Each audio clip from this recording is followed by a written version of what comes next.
Sco! Who let this filthy street rat onto my field?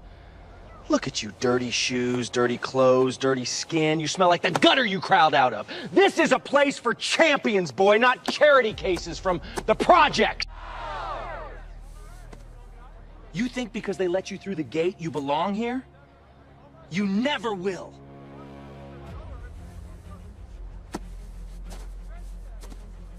Your kind never does. The boy didn't flinch. 12 years old, a cracked glove on his hand. He looked up at the billionaire and said, barely above a whisper, I'll win $100 million in 3 pitches. You won't touch one. Sullivan's laughter shook the bleachers. 6 weeks later, that laughter died. What did this boy know that a World Series champion didn't? 6 weeks before that moment, on the south side of Chicago, summer pressed down on the neighborhood like a hot hand on a wound. Fire hydrants hissing open for kids who couldn't afford pools. Bass rattling from a passing cutlass with a cracked taillight. Chain link fences rusted at the base, bent where someone had climbed over too many times. On the brick wall of a shuttered grocery store, someone had painted a mural of a black man in a baseball uniform mid-pitch. The paint was peeling. Nobody remembered who it was supposed to be. 3 miles east across the expressway, the glass towers of downtown caught the morning sun and threw it back like a dare. Wesley Irving was 12 years old, and he had never crossed that expressway. Every morning at 6, he sat on a milk crate outside Earl Dawson's batting cage, a rusted wreck wedged between a laundromat and the dead grocery store. Half-collapsed roof, cracked concrete floor, one flickering bulb. A hand-painted sign read, Dawson's Cage, open when I'm here. Earl Dawson was 68, built like a fire hydrant left out in the weather for 40 years. He came out carrying a bucket of baseballs so scuffed the stitching had gone gray, hung targets from the cage ceiling, a tin can, a tennis ball on a string, a cardboard circle no bigger than a fist, and nodded once. Wesley was oiling a glove, slowly like a prayer. The leather had turned nearly black, cracked in 3 places, restitched with a fishing line. 2 letters burned into the thumb, J.I. That glove never left his hand. Wesley threw. The tin can exploded off its wire like a gunshot. The tennis ball snapped off its string. The cardboard punched clean through. 3 throws, 3 kills. Kids walking past stopped at the fence. One whispered, "That ain't normal." Earl scribbled in a small notebook. Dates, velocities, accuracy percentages, grip notes. 4 years of data. Not a diary. A scouting grade development record more detailed than most pro organizations keep for top draft picks. At 6:45, Nina Irving appeared in hospital scrubs. Dark circles so deep they looked like bruises. Breakfast in a brown paper bag. She watched Wesley throw 5 pitches. Every one hit its target with a crack that didn't belong to a child's arm. Her eyes glistened. Pride and fear and a memory buried so deep it pressed against her ribs. She handed the bag through the fence, turned to Earl and said quietly, "Don't let him end up like his father." She left. Double shift, same as yesterday. That night, Earl sat alone in his office, a closet with a desk and a locked drawer. He opened it. Inside, a faded newspaper clipping. James Irving, the arm that could have changed everything. A photograph. A young black man in a professional uniform, mid-pitch. The same glove, the same initials. Earl whispered into the dark, "Not yet." 3 miles east, a different world was breathing. The Lakeshore Lions Youth Baseball Academy. 30,000 square feet of polished hardwood, indoor batting tunnels, pitching labs with biomechanical sensors. Annual registration, $5,000. Parking lot full of Escalades and Range Rovers. The trophy case stretched a hallway long, lit from behind like a museum. At the center of it all, Garrett Sullivan. In his office, walnut desk, World Series trophy photo framed behind him, he talked on the phone about brand alignment, optics, the right image. He said standards 3 times in 2 minutes. He never said talent once. 3-time All-Star, World Series MVP, career .310 hitter. He retired at 38, built a business empire, and came back to youth baseball because he needed to be needed. He ran the Lions with total control and absolute certainty that excellence was something you were born into, not something that wandered in off the street. His son Bryce, 13, practiced alone. Good mechanics, decent arm. Every pitch filmed, every session reviewed by a $200 an hour private coach. Bryce was good, not great. But he'd never needed to be great. Never thrown a rock at a chalk circle because he couldn't afford a ball. Never eaten breakfast from a paper bag on a milk crate at 6 a.m. because that was the only time his mother could see him. Bryce had everything Wesley didn't. Wesley had something Bryce would never understand. But that part comes later. Because right now, a single flyer taped to the laundromat window next to Earl's cage was about to set fire to both worlds. What was on that flyer, and why did Earl Dawson's hands shake when he read it? The flyer said, "Future stars of Chicago, open showcase. All youth players are welcome. Lakeshore Lions Stadium, Saturday, 9 a.m. All youth players are welcome." Earl read that line 3 times. He knew what welcome meant in Lakeshore's language. It meant welcome if you look right, dress right, pay right. But the words were printed in black and white doesn't lie the same way people do. He brought the flyer to Wesley the next morning. The boy studied it the way he studied everything. Quiet, still, absorbing. Earl said, "You walk in there, you show them what you've got, and they can't pretend you don't exist.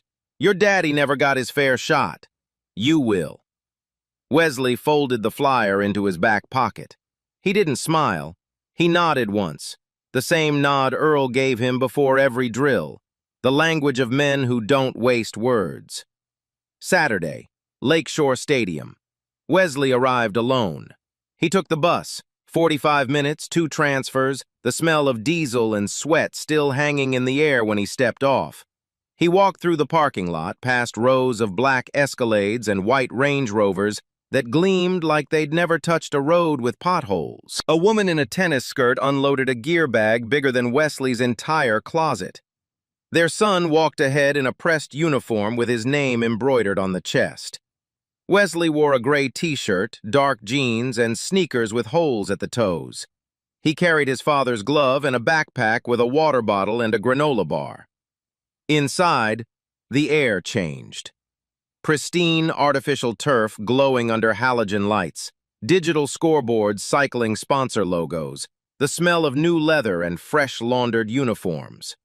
Boys warmed up in matching gear. Parents filmed with cameras that cost more than Nina's monthly rent. Wesley found the registration table. A woman with a clipboard looked at his address, a South Side zip code, and her expression shifted. Not much, just enough. Registration fee is $200. Wesley didn't know. Earl didn't know. Nobody from their side of the expressway knew. He had $14 in his pocket. He stood frozen while families behind him moved forward with credit cards. A boy in line said to his father loud enough, "Is he lost?" Wesley started to speak. "Just let me throw just 3 pitches," when a voice cut across the field like a blade. "What the hell is this?" Garrett Sullivan walked toward the table. He moved like he owned the ground beneath him, because in this building, he did. His eyes found Wesley in 2 seconds, and what happened next didn't bother wearing a mask. Sullivan looked Wesley up and down. Sneakers, jeans, gray t-shirt, the old glove. The way you'd look at something stuck to the bottom of your shoe. "Who let you in here?" Wesley opened his mouth. Sullivan didn't let him speak. "No, seriously, who opened the door and thought this was acceptable?" He turned to the registration woman. "Is this a joke? Do we not have standards anymore? Do we just let anyone wander off the street now?" He stepped closer, close enough that Wesley had to look up. "Look at you! You look like you slept in a dumpster. You smell like the bus. You're standing in a facility that costs more per square foot than whatever apartment your mama's renting, and you're holding a glove that belongs in a landfill." He flicked his fingers toward the glove. "What is that, your daddy's? Did he teach you to play in some alley between drug deals? The words landed like fists. Every parent within earshot heard them. Some looked away. None spoke up. Wesley's jaw tightened. His hand closed around the glove so hard his knuckles went pale. Sullivan wasn't done. Let me explain something to you, son. This program exists for athletes, real athletes, kids with real training, real coaches, real futures. Not every kid with a ball and a dream gets to walk in here and pretend he belongs. That's not how the world works, especially not for... He paused, smiled, let the silence fill in the word he didn't say. Your situation. Your situation. The two words hung in the air like smoke. Bryce Sullivan and two teammates had stopped warming up to watch. Bryce called out, grinning, "Nice glove, bro. Garage sale or dumpster?" The boys laughed. The sound bounced off the polished walls and came back louder. A security guard appeared at Wesley's side. "Come on, kid, let's go." Wesley didn't move. Not yet. Something was happening inside him, not breaking, igniting. Every insult Sullivan had thrown was fuel, and the fire had just found oxygen. He looked at the security guard's hand on his arm, then looked past him, directly at Sullivan, who was already turning away, already done, already erasing the boy from his mind. Wesley spoke. Not loud, not screaming, worse, calm. The kind of calm that makes powerful men stop walking. "I'll win $100 million in 3 pitches. Sullivan stopped, turned. The field went quiet. Wesley continued, steady as a heartbeat. "Put a bat in your hand, coach. I don't care that you're a World Series champion. 3 pitches. You won't touch one." For 2 seconds, nobody breathed. Then Sullivan laughed. Not a chuckle, a full, explosive, doubled-over roar. He looked at his coaching staff. "Did you hear that? $100 million. 3 pitches." He pointed at Wesley the way you'd point at a dog doing a trick. "The kid doesn't have $100, and he's talking about $100 million. The laughter spread. Coaches, parents, players. 100 people were laughing at a 12-year-old boy in a gray t-shirt who had just made the most ridiculous promise anyone in that building had ever heard. The security guard pulled Wesley toward the exit. Wesley didn't resist, but his face, jaw locked, eyes burning, glove pressed against his chest, was not the face of a boy who had been defeated. It was the face of a boy who had just set a timer on a bomb. High in the bleachers, a man in an expensive but understated jacket lowered his phone. He had filmed the entire thing. He wasn't laughing. His name was Victor Crane, and he was already making a call. Wesley sat on the bus home, forehead against the window, glove pressed to his chest. He didn't cry. He replayed Sullivan's words, every one, and whispered to himself so quiet only the glass could hear, 3 pitches. That night he sat at the kitchen table in an empty apartment, the glove laid flat in front of him, initials J.I. staring up like eyes. He picked up his phone and typed, "Garrett Sullivan MLB career stats." He read everything, and when he was done, he looked at the glove and said to the empty room, "Who are you? Who are you really?" The answer to that question would change his life, but the person who held it was not his mother. It was a 68-year-old man in a crumbling batting cage and a ghost with the same initials on his hand. What did Earl Dawson have locked in that drawer? And what was Victor Crane doing with that phone call? The apartment was quiet when Nina got home. Wesley was sitting at the kitchen table, the glove laid flat between them, initials up, like evidence in a trial. "Mama, whose glove is this?" Nina set her bag down. "Your grandfather's." "No, it wasn't." He turned the glove over, ran his finger along the stitching. Tight, professional, machine grade. "I looked it up. This is custom fitted. These stitches come from a factory that only makes gear for signed players." He looked at her. "Whose glove is this? Really?" Nina sat down. Her hands were shaking. She looked at the initials, J.I., and something behind her eyes collapsed. She told him everything. James Irving, his father, the most dominant left-handed pitcher to come out of Chicago's amateur circuit in a generation, scouted at 19, signed at 20, fastball clocked at 96, the kind of velocity that makes scouts call their bosses from the parking lot. They called him the next great arm. But James was loud. Not arrogant, honest. He saw black players paid less than white players with the same stats. Black coaches passed over from men with half their experience. Scouting reports called white pitchers cerebral and black pitchers athletic. The same code words, generation after generation. James spoke about it publicly, named names, cited numbers, made powerful people uncomfortable in rooms where comfort was the only currency. At 22, his contract was quietly terminated. No other team called. James Irving was blacklisted, not on paper, but in the silence between phone calls that never came. Within 2 years, warehouse nights. Within 5, the warehouse had eaten his shoulders, his knees, and the arm that was supposed to change everything. He died at 29. Heart failure, the certificate said. Nina knew better. The system broke his body. The silence broke the rest. Wesley was 3. He remembers nothing except warmth and the smell of leather. Nina whispered, "Your father didn't lose because he wasn't good enough. He lost because he was too good and too honest for a system that punishes both." Wesley sat with the glove, feeling cracked leather and fishing line stitches. This was not a glove. This was an unfinished sentence. The next morning he went to Earl. Earl didn't look surprised. He looked relieved, like a man finally putting down something he'd carried for 15 years. "I was his catcher. 3 seasons. Best arm I ever stood behind. When they cut him, I wrote letters, made calls. Nobody listened."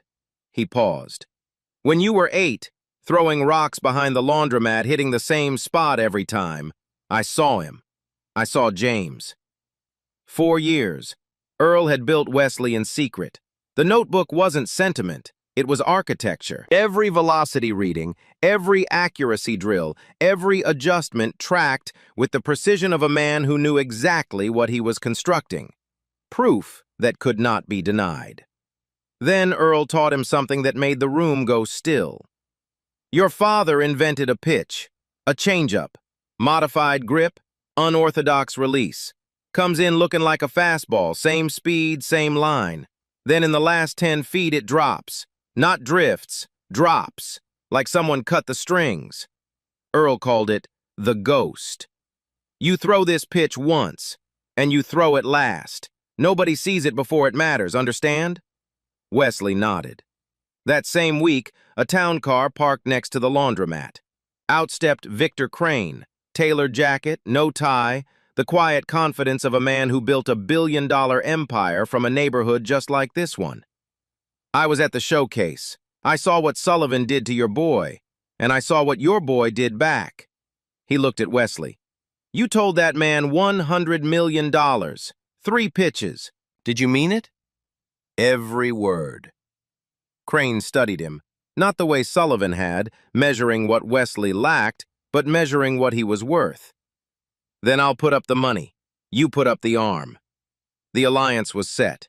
The fuse Wesley lit at the showcase now had dynamite attached. Sullivan didn't know that yet. By the time he found out, it would be too late. How do you force a billionaire World Series champion to accept a challenge from a 12-year-old boy he's already forgotten? The answer was simple. You don't force a man like Sullivan. You let his pride do it for you. Crane understood Sullivan the way a locksmith understands a lock, not by studying the metal, but by studying the mechanism. Sullivan's mechanism was ego. 18 years after retirement, every media appearance, every trophy case, every coaching clinic existed to reinforce one belief: I am still the greatest. Threaten that belief publicly, and Sullivan had no choice but to respond, because silence, to a man like him, was surrender. Crane sent the challenge through Sullivan's management team, formal, written. One public exhibition at a major Chicago stadium. Wesley pitches 3 balls to Sullivan. Strikeout. Sullivan pays $100 million. Sullivan connects on even 1. Crane pays $100 million. Live broadcast. Full media. Sullivan's lawyers responded in 4 hours. Mr. Sullivan declines. Crane was counting on it.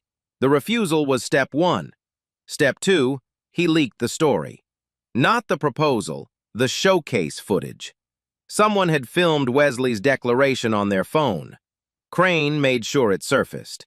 The video hit social media like gasoline on a spark. The headline wrote itself. Southside Kid challenges World Series MVP. I'll win $100 million in 3 pitches. Champion refuses. Refuses. That word did more damage than any pitch could. Within 24 hours, every sports blog, every talk show, every barbershop in Chicago was arguing. Within 48, it was national. The video, Wesley, 12 years old, gray t-shirt, holes in his shoes, staring down a billionaire, was shared 2 million times. The narrative split. One side called Wesley delusional, the other called Sullivan a coward punching down at a child. Underneath it all, the racial dimension burned like a wire nobody could cut. A wealthy white champion refusing to face a poor black boy from the South Side. Crane knew the optics. He'd grown up on those streets. He knew exactly what America sees when a powerful white man tells a black child to know his place. Sullivan's PR team released a statement. Mr. Sullivan has nothing to prove against a minor. But the internet doesn't read statements.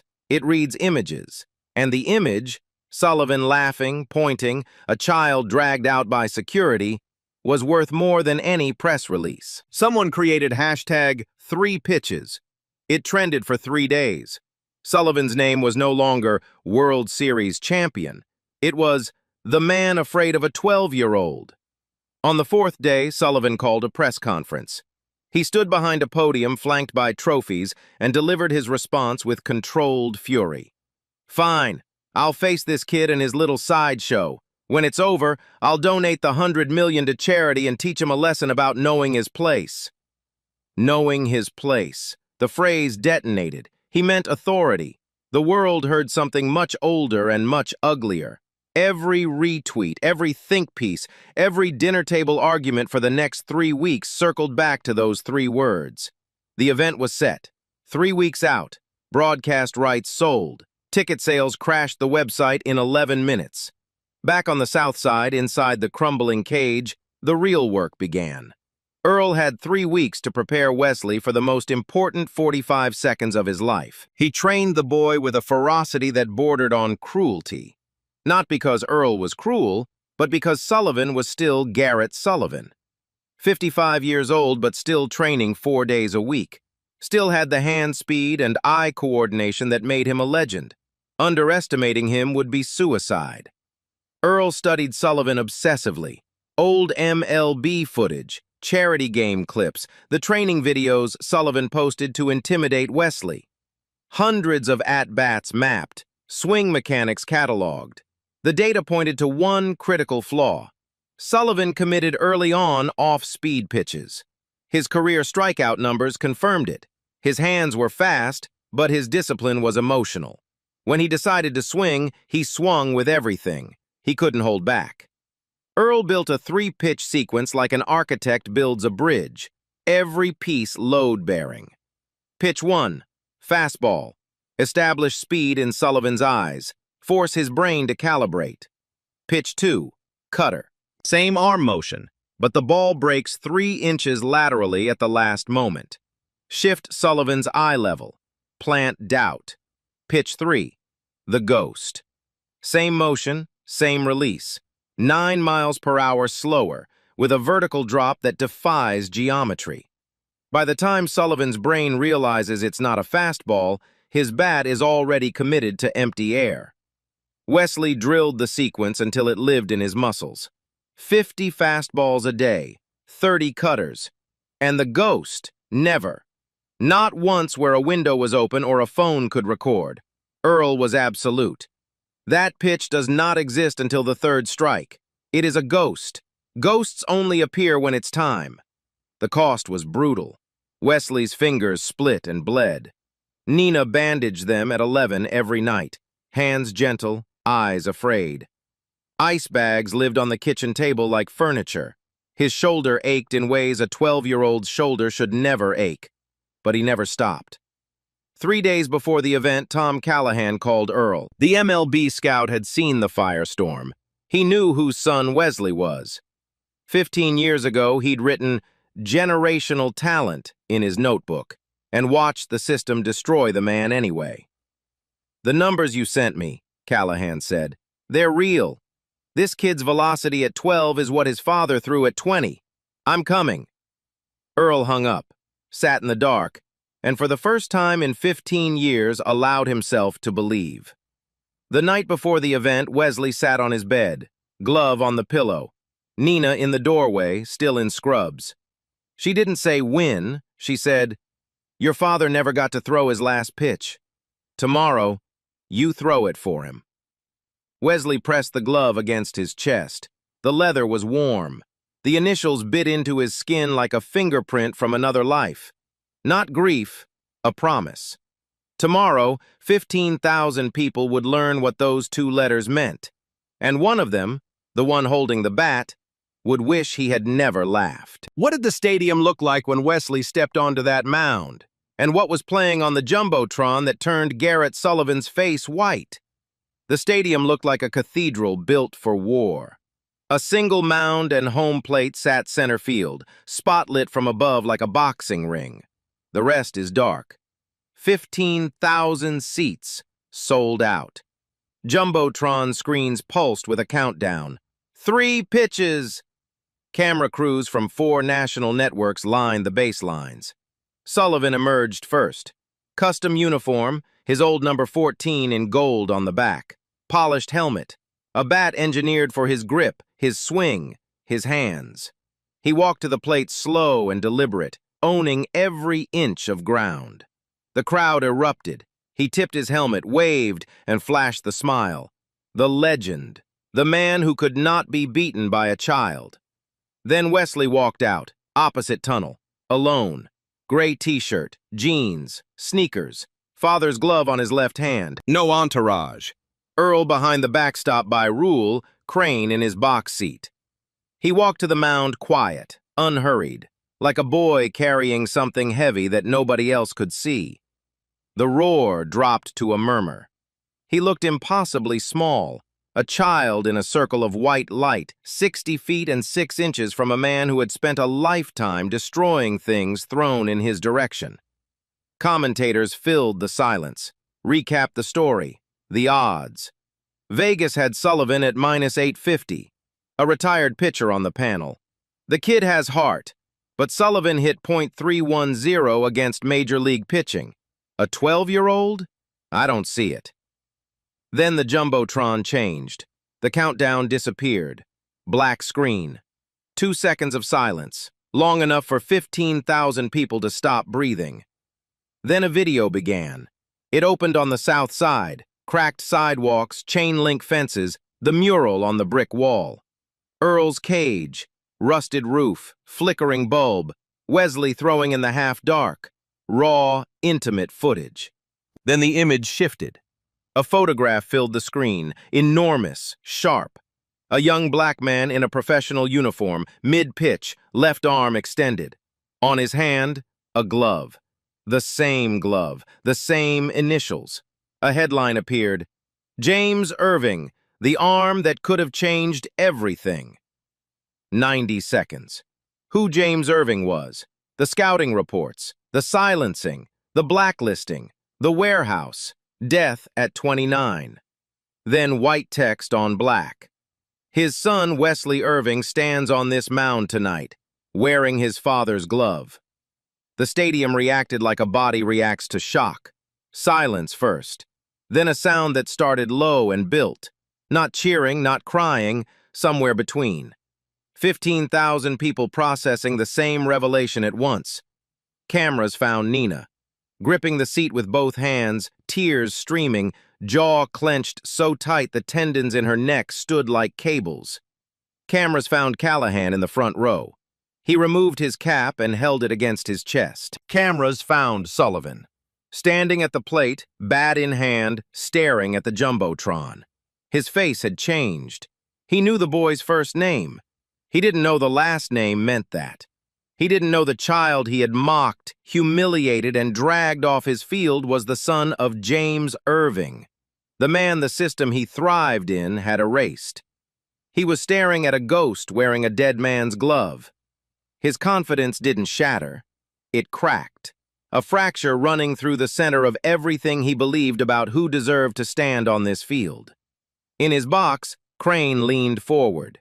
He had planned this reveal to the second, whispered to the empty chair beside him, "This one's for you, James." Behind the backstop, Earl opened his notebook to the last page. His own handwriting. 3 pitches. Make them count. He held it up so only Wesley could see.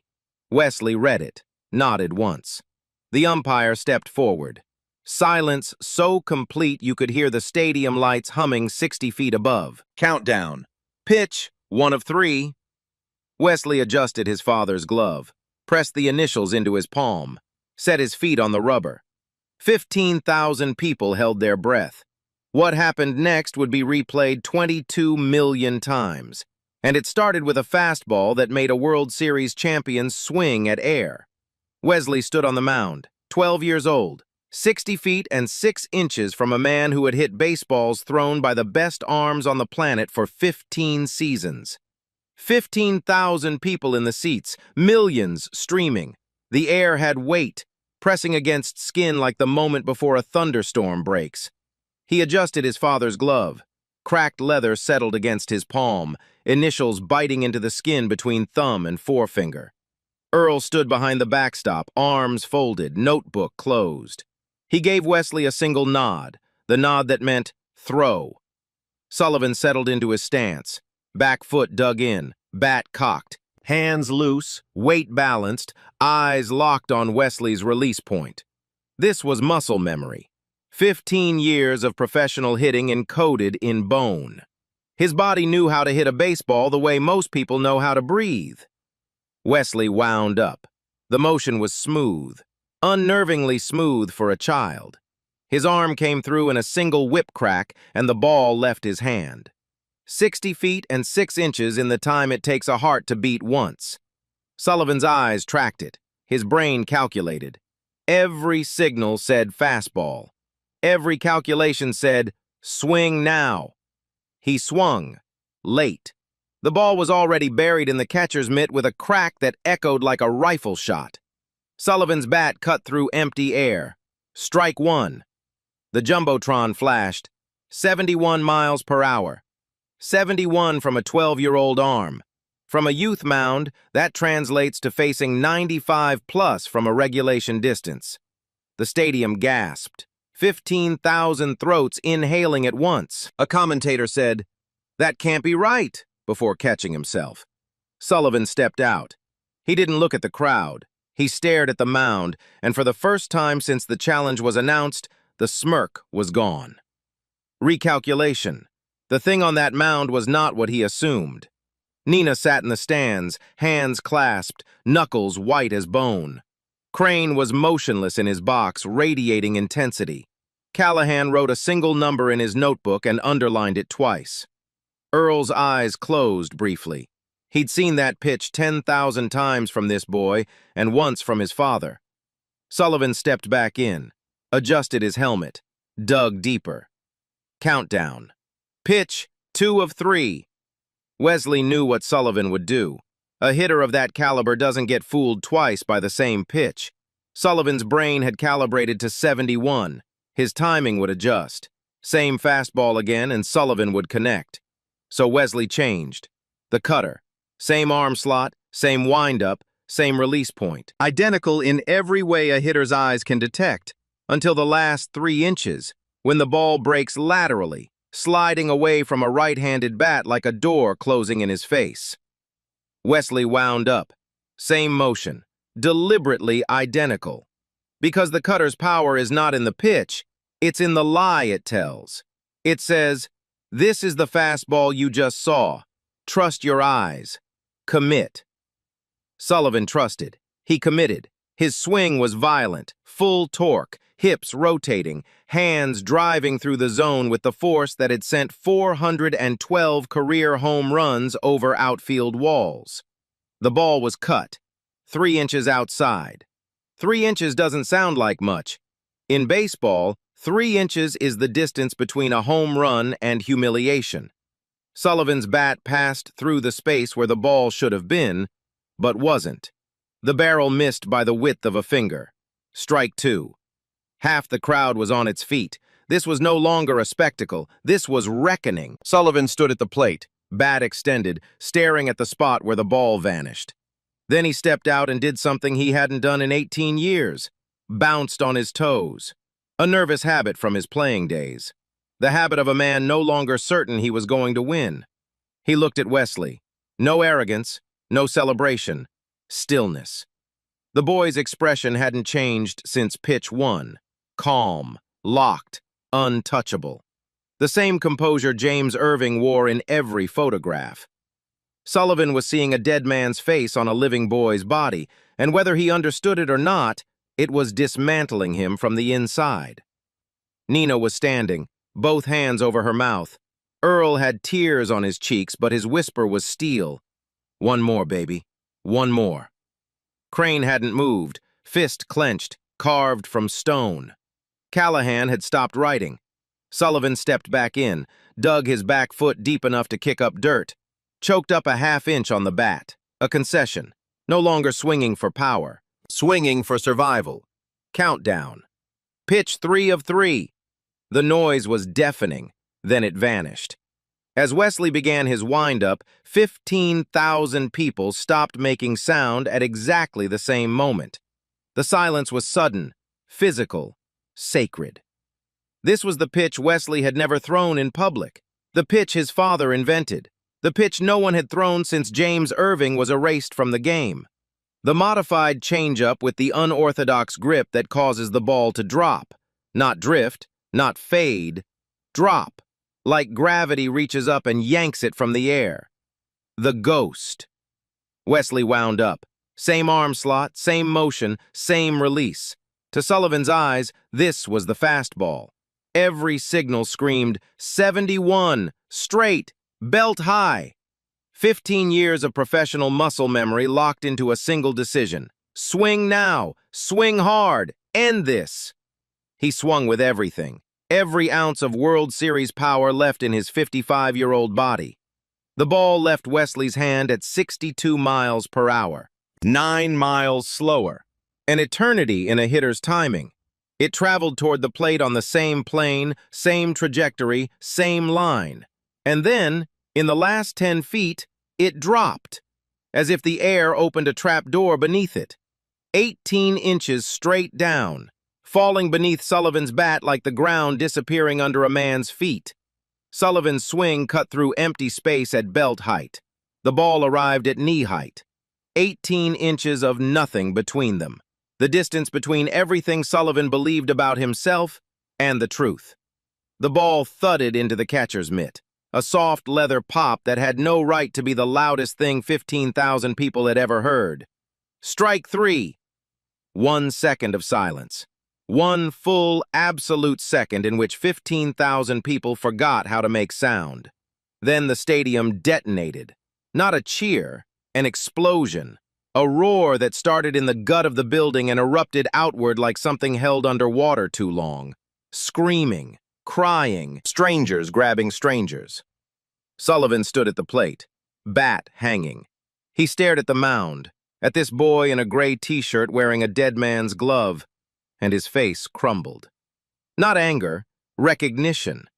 The recognition of a man who just learned, in front of the world, that the thing he dismissed was the thing that defeated him. Struck out by a ghost. Nina collapsed into her seat, sobbing from a place so deep it didn't have a name. 9 years of silence, 15 years of grief, a lifetime of watching the world ignore what her son carried, all breaking open at once. Earl dropped his notebook, both hands on the fence, head bowed, shoulders shaking. 15 years he had waited, pitch by pitch, day by day, in a rusted cage with scuffed baseballs and a stopwatch. Now it was here. Crane stood in his box, first raised, tears in his beard, silent. Callahan opened his notebook, wrote one word, closed it. Generational. Wesley hadn't moved, glove pressed against his chest. He looked up into the lights. The Jumbotron showed his face, calm, still, untouched by the chaos around him. His lips moved.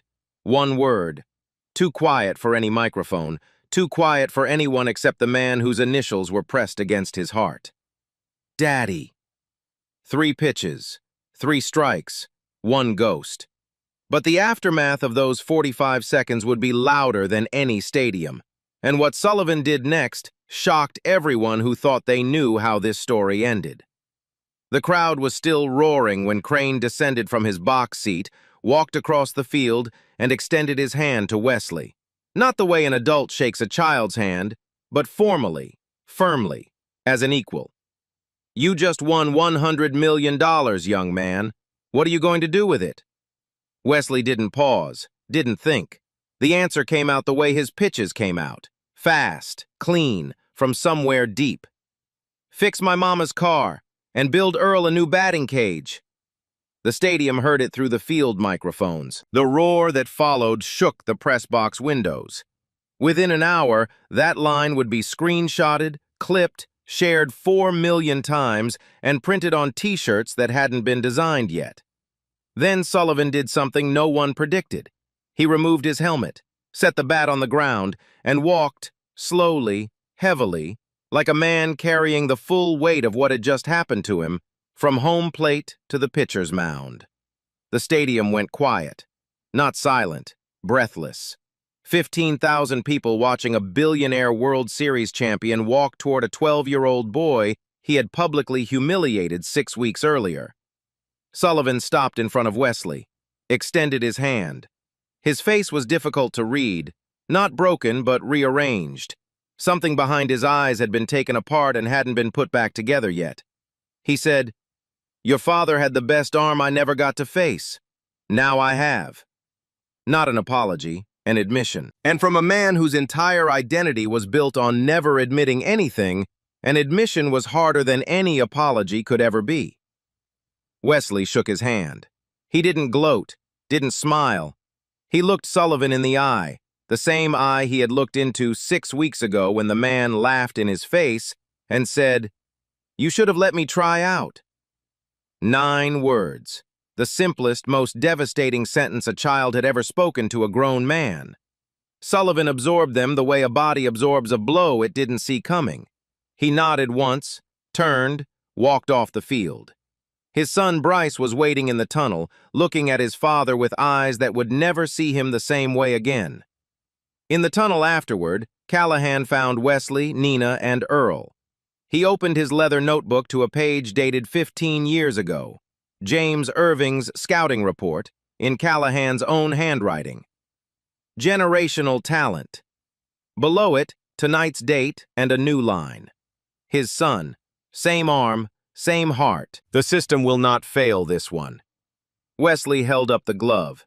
Nina placed her hand on it. Earl placed his hand on it. 3 hands on 1 glove. 3 generations of hope held together by cracked leather and fishing line. But what happened in the days that followed proved that 3 pitches could do more than win a bet. They could tear down a system. 48 hours. That's all it took for 3 pitches to rearrange the world. The video of The Ghost, Pitch 3, hit the internet like a bomb dropped from orbit. 22 million views in 2 days. Every sports network on the planet ran it. The slow-motion replay, the ball traveling straight, then dropping 18 inches like a trapdoor opening under Sullivan's bat, became the most shared sports clip of the year.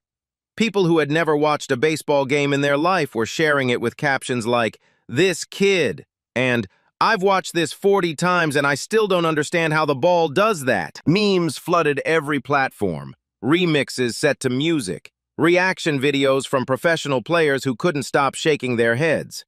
A retired Hall of Fame pitcher watched the replay on live television, went silent for 5 seconds and said, "That's not a 12-year-old pitch. That's not even a major league pitch. That's something I've never seen before." The clip of him saying it was shared another 6 million times. Hashtag 3 pitches trended globally for a week. Wesley's face, calm, glove over heart, looking up into the lights, became an icon. Street artists painted it on walls in Chicago, Detroit, Atlanta, and Los Angeles. Someone made a mural on the same brick wall next to Earl's batting cage, right beside the peeling painting of the man in the baseball uniform that nobody used to remember. Now everybody remembered. Because the story didn't stop at the stadium. Journalists dug. They found the thread Crane had planted and pulled it until the whole fabric came apart. The James Irving story, buried for 15 years, exploded into national headlines. Former teammates who had stayed silent for a decade and a half suddenly found their voices. Internal memos surfaced from the organization that had released James. Emails discussing managing the optics of a difficult player whose only difficulty was telling the truth about how black athletes were treated. An ex-front office executive gave an anonymous interview confirming what Nina had known all along. James Irving was blacklisted, not for performance, for honesty. The narrative expanded beyond Wesley. This was no longer just a boy striking out a champion. This was a system exposed, a system that had destroyed a black man for speaking truth and then erased him so completely that his own son didn't know who he was until he was 12 years old. And the son answered in the only language that system respects: undeniable, public, inarguable excellence. Under enormous pressure, the MLB franchise issued a formal statement acknowledging James Irving's talent and expressing deep regret for the circumstances that prematurely ended his career. Not a full apology. Institutional language never goes that far. But it was the first time in 15 years that anyone in power had spoken James Irving's name out loud. Nina read the statement at the kitchen table, the glove between her hands. She said, to no one and to everyone, they finally said his name. Sullivan paid the $100 million, publicly as agreed. His reputation was no longer the champion who coaches kids. It was the champion who laughed at a kid and lost. He resigned from the Lakeshore Lions within the week. The $200 registration fee was eliminated the same day. A scholarship fund was established for youth players from underserved communities.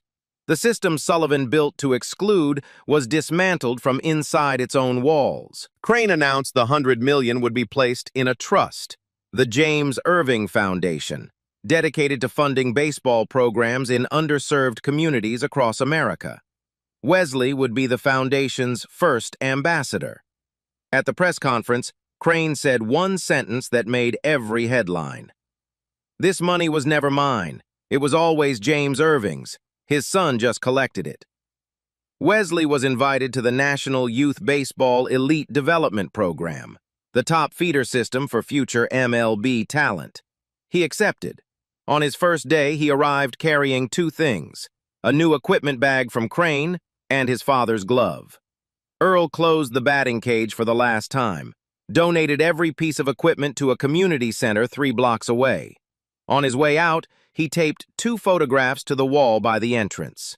Left, James Irving and Earl Dawson, young, grinning, wearing minor league uniforms, arms over each other's shoulders. Right, Wesley Irving on the mound at the challenge, mid-pitch, glove on his hand, face calm as still water.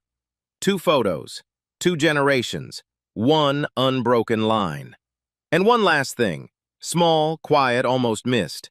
Bryce Sullivan sent Wesley a message through the league's system. It read, "That pitch was unreal. If you ever need a batting partner, I'm around." Wesley wrote back one word: deal. The son was not the father, and sometimes that's where redemption begins. But this story has one more thing to say, and it's not about baseball. Wesley Irving did not win $100 million because he was angry. Anger doesn't strike out a World Series champion. Anger doesn't throw a pitch that drops 18 inches in 10 feet. Anger doesn't stand on a mound in front of 15,000 people and whisper a dead man's name into the lights. Preparation did that. Love did that. A man named Earl Dawson, 68 years old, bad knees, A batting cage held together with rust and stubbornness, spent 4 years building something in secret. Not a player, a promise. Every morning at 6, every scuffed baseball, every number written in that notebook was a brick in a house that the world didn't know was being built. He did it because he loved a man named James Irving, and because he saw that man's arm reborn in a boy who ate breakfast on a milk crate. A woman named Nina Irving worked double shifts, nights at Mercy General, days at a clinic on Roosevelt, so her son could have 1 free hour every morning to throw. She never told him to win. She told him to finish what his father started. That is a different kind of love.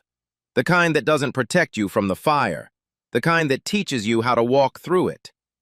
A man named Victor Crane heard a 12-year-old make an impossible promise in a room full of laughter, and instead of laughing, he listened. He recognized the one thing money cannot buy and arrogance cannot fake: conviction. He bet $100 million on a boy's word, not because the odds were good, but because some things are worth more than odds. And a glove, cracked, oil-stained, held together with a fishing line, carried the memory of a father who was too good and too honest for a world that wasn't ready for him. James Irving never got his last pitch. His son threw it for him. And somewhere in the impossible drop of a ball called the Ghost, a man who had been silenced for 15 years finally spoke. 3 pitches. That's all it took to break the silence, to say a name the system erased, to prove that excellence doesn't ask permission, not from your zip code, not from your bank account, not from the color of your skin. Wesley Irving stood on a mound in a gray t-shirt and told a World Series champion, "You won't touch one." He was right. If this story moved you, if you felt something when that ball dropped and that stadium went silent, then share it with someone who needs to hear it today. Drop a comment and tell me, what's your 3 pitches? What's the moment you're waiting for? The one where you prove every person who laughed at you wrong. Subscribe to this channel. Hit that notification bell. We tell the stories nobody else will. The next one is already coming, and trust me, you don't want to miss it. One last image. Wesley Irving on a practice field at the National Development Program. Dawn. Mist on the grass. He stands on a mound, alone. He adjusts his father's glove. Cracked leather, faded initials. He winds up. He throws.